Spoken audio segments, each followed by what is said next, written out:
Hi, everyone. Welcome to this week's RV report for Friday, December 12th, 2025. Thanks for joining us and tuning in during the holiday season. We appreciate it.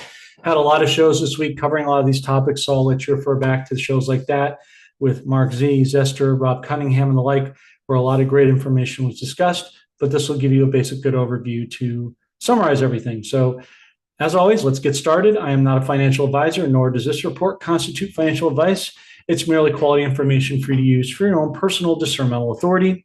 And as always, take everything that we say and share that with you. Take that to the Lord and let him either confirm, adjust, or correct your discernimental conclusions accordingly.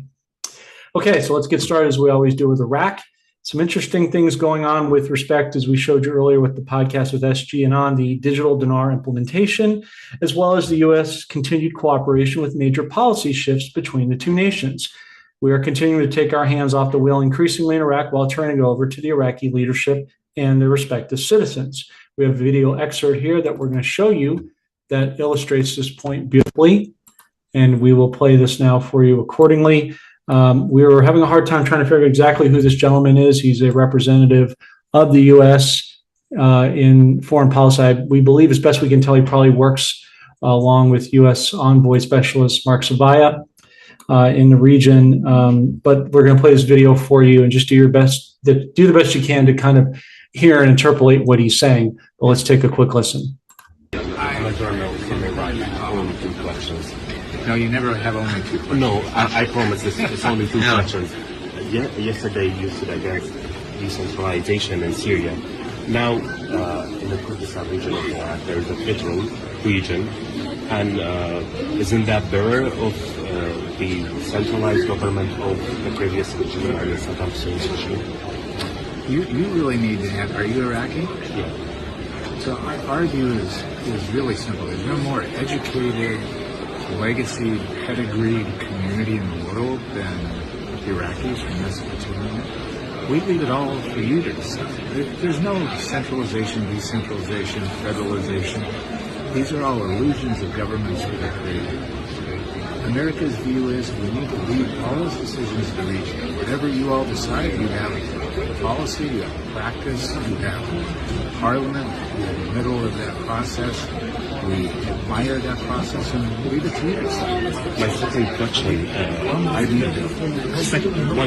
Thank you. So basically, in layman's terms, what he was saying is that they're going to be turning over a lot of the policy and implementation decisions back to the people of Iraq. So it's part of the transfer process, basically part of the shift. It's another optical thing that we need to see and what we're all waiting to see, of course, for said reset. Interestingly enough, there was a comm that John G found, of course, credit to him and our team as always, that we thought was interesting. It's almost a 5-year comm on the timeline of Iraq. This is on X, replying to Mustafa Kadhimi on the occasion of Victory Day over terrorism and extremism. We have an opportunity to build upon this victory, transforming into a genuine Iraq national unity, Iraq first, like we hear with President Trump, America first. Again, the countries copy each other for posterity, always and forever. Remarking from former Prime Minister Mustafa al-Kadhimi. This is dated December 10th, 2020, so it's a couple of days ago, but it's basically a 5-year delta. So what comes to our mind is a couple of things. Again, future proofs past. It's another 5-year delta. And also makes us think of the Kim Clement prophecy, the late great Kim Clement, God rest his soul, the nothing, nothing, nothing, something. Kadhimi was the second of the 4th prime ministers to not get it done. And now we're on the 4th one with Soudani, and we're watching it play itself out. Although slowly for our liking, still playing out nonetheless in real time. Now to the other section. On one of this week's podcasts, there was some concern regarding Bitcoin. As you probably know by now, but again, just to recap, we summarily addressed this issue in detail on the Rob Cunningham podcast earlier this week, and he always does a great job. We really appreciate him, along with a lot of our other guests. We are personally of the belief that XRPL, to be precise, is the absolute bridge coin for the new blockchain, and it is absolutely decentralized. While Bitcoin is the founding father of cryptos, that BlackRock is wholly responsible for keeping the crypto scene alive from a financial standpoint at the moment, but that will be coming to an end as well as the shorting and manipulation in XRP and certain other coins such as Stellar Lumens, XLM, XDC, Cardano, Velo, and a select others will, we believe, make the cut. But personally, as a team, we've been asked to address this by one of our followers, so we're doing so out of honoring them. So as a team, we are focused on coins that have utility, will be used for real-time settlements, and have the proper amount of funding and R&D behind them, and with long-term sustainability, and of course are pegged or backed by precious metals. These are the things that we talked about a lot with Rob that he wholly concurred on, and this is one of his many subject matter expertises. And so that's why we did a whole show to get in front of this issue that one of our subscribers was concerned about. So hopefully we've satisfied the need of addressing that to that person's liking the best that we can.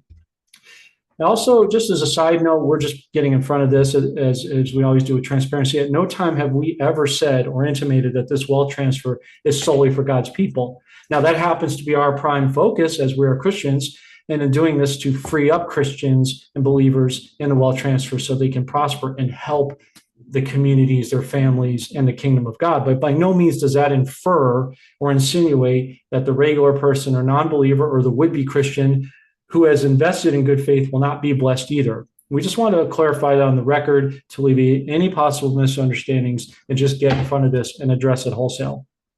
Now, moving forward, we have another article here we thought was interesting. Treasury Secretary Scott Bessent makes some interesting and strong statements concerning the monies and refunds of taxes coming back to the American people sometime in early 2026. Well, we saw this Wednesday with interest rates being dropped predictably another quarter basis point. On Wednesday, we see the effect it's already having on the markets, the S&P, and eventually cryptos and precious metals. But first, let's take a brief look at this video clip with Scott Bessent, and we can see what he's got to say on the subject. Let's take a listen. President Trump has closed the border. 2 million people have gone home, so check on immigration. Bond market had the best year it's had since 2020. Interest rates are down, mortgage rates are down. We're starting to see life in the housing market, and rental rates are down about 5%. I expect they'll be down 10 or 15 from the peak. And then 3, inflation, we're working on that.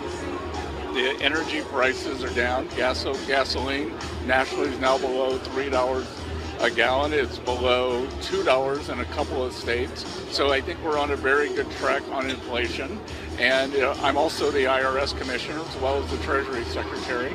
And I can see that the president's signature initiatives in the One Big Beautiful Bill, and I tell you, he fought harder than anyone for these. No tax on tips, no tax on the overtime, no tax on Social Security, auto deductibility. That the bill was passed in July. Working Americans didn't change their withholding, so they're going to be getting very large refunds in the first quarter. So I think we're going to see $150 billion of refunds, which could be between $1,000 and $2,000 per household. Then they'll change their withholding, and they'll get a real increase in their wages. So what he's doing, obviously, is repeating the refrain of what President Trump has done to this point and what is coming in the very near future. And we believe the $2,000 is not just relegated to a one-time thing, but part of a bigger arrangement on an ongoing basis, and probably much more as tariffs come in, as the OFAC list we've shown you before, the seizures of assets globally, as that money is pulled back in with the help of Doge and all these different things, the $5 million gold cards and all that, as that money's pull in and we're not paying taxes anymore optically, it will start coming back to the American people. Speaking of metals, I think the rage all this week has been the subject of silver.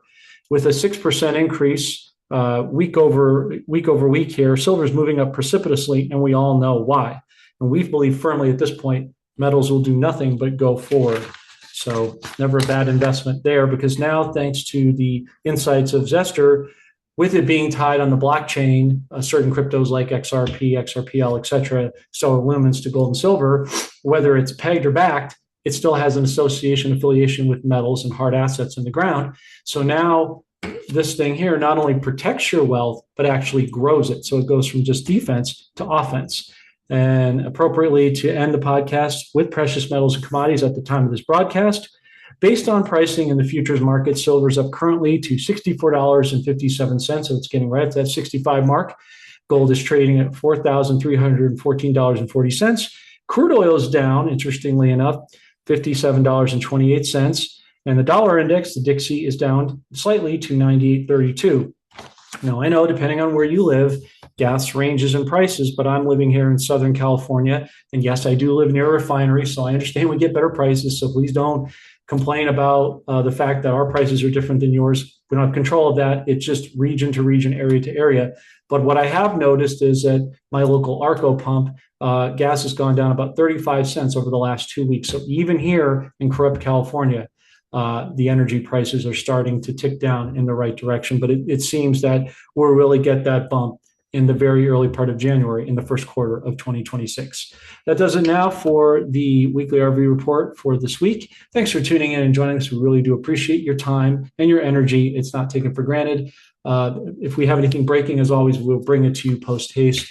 Otherwise, enjoy the weekend. Do the best you can to just keep yourself positive, hang around friends and family and people that lift you up, particularly at this time of year. Take care. God bless. Goodbye for now.